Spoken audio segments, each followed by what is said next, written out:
नमस्कार, आप देख रहे हैं भारत लाइव। मैं हूं अभिषेक मिश्रा। केंद्रीय मंत्री रहे रामविलास पासवान का हाल के दिनों में निधन हुआ और चिराग पासवान को, देश को ये बड़ा झटका बिहार के विधानसभा चुनाव से पहले लगा। अब एलजेपी ये मांग कर रही है कि भारत रत्न दिया जाना चाहिए रामविलास पासवान को। हमारे साथ बात करने के लिए लोजपा के मीडिया प्रभारी हैं, और सिर्फ मीडिया प्रभारी नहीं हैं, लोक जनशक्ति पार्टी के काफ़ी अहम नेताओं में से हैं, पार्टी के सुप्रीमो चिराग पासवान के करीबियों में से हैं। कल्लू जी, आपने मांग की है कि रामविलास पासवान को भारत रत्न दिया जाना चाहिए। देखिए, आज बाबा साहब भीमराव अम्बेडकर की पुण्यतिथि है और आज एक बहुत बड़ा दिन है, और गरीबों की मसीहा कहे जाने वाले हम सबके अभिभावक, लोजपा के संस्थापक स्वर्गीय रामविलास पासवान साहब को आज के ऐतिहासिक दिन देश के राष्ट्रपति महोदय और प्रधानमंत्री साहब से आग्रह किया है एक पत्र और प्रेस रिलीज के माध्यम से कि स्वर्गीय रामविलास पासवान साहब को भी भारत रत्न से सम्मानित किया जाए,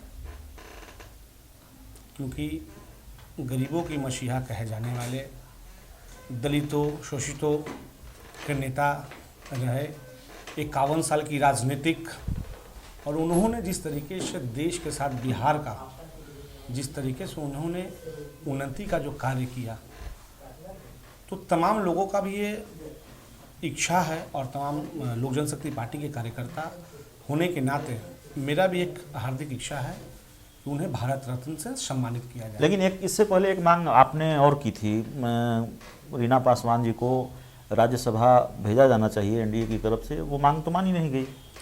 देखिए, एक कार्यकर्ता का कार्य होता है अपने पार्टी और अपने नेता के बारे में हक की लड़ाई लड़ने के लिए और सोचने का।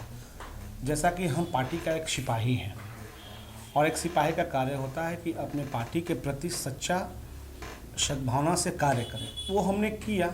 बहरहाल प्रधानमंत्री जी ने इस कार्य को पूरा किया कि नहीं किया, चूँकि मेरा काम है जितना ज़्यादा हम कर सकें, देना ना देना ये प्रधानमंत्री जी के हाथ में है। और फिर मैं आग्रह करना चाहता हूँ आदरणीय प्रधानमंत्री जी से कि स्वर्गीय रामविलास पासवान साहब को भारत रत्न से सम्मानित किया जाए। लेकिन आप डिमांड पर डिमांड कर रहे हैं प्रधानमंत्री से, बीजेपी से, केंद्र सरकार से। दूसरी तरफ जेडीयू किसी भी हाल में आपको एनडीए का हिस्सा नहीं देखना चाहती। जेडीयू के प्रदेश अध्यक्ष वशिष्ठ नारायण सिंह ने तो साफ तौर पर कहा है कि कोई लॉजिक है क्या, चिराग पासवान ने इतना नुकसान पहुंचाया और वो केंद्र की एनडीए में भी बने रहें। जैसे बीजेपी ने बिहार से खुद को अलग किया चिराग पासवान से, वैसे ही हम मानते हैं कि केंद्र को लेकर भी उनका स्टैंड होगा।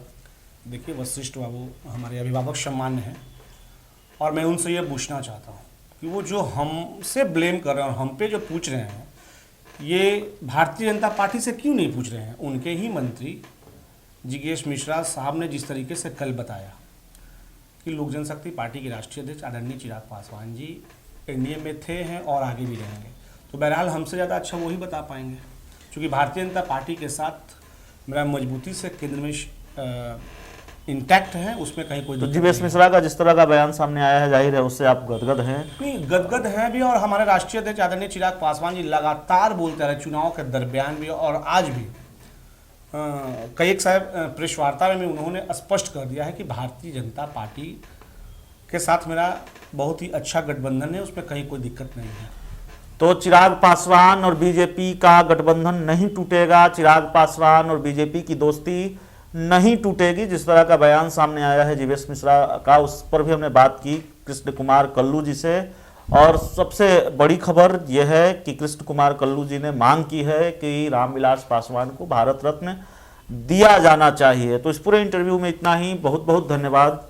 अगर ये वीडियो पसंद आई और वह बिहार के राजनीति और बिहारियत से सरोकार रखेनी तो सब्सक्राइब बटन दबा के चैनल के सब्सक्राइब कर ली। ओजे एगो घंटी बा, ओकरा बटन दबा देला से कुल सटीक और मारक खबर रुआ मुफ्त में मिल जाई। अगर रुआ पत्रकारिता के हमनी के नया प्रयोग में सहयोग कर चाहतानी तो ज्वाइन बटन दबा दी। पेटीएम नंबर नोट कर ली 9386816700। धन्यवाद।